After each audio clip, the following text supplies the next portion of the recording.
One way to build credibility online, and in LinkedIn in particular, is through recommendations from other people. If you have a look down here at the bottom of my profile, you can see that I've got recommendations, and I've got a few here.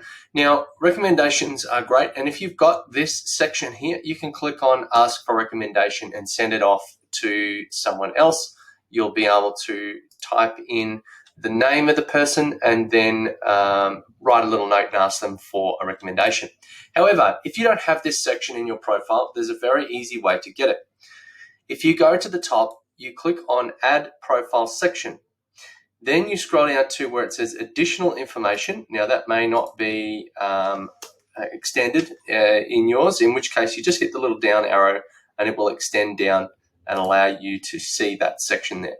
So then you click on Request a Connection, and then you do exactly the same thing where you search for the person and then write a little message asking for a review.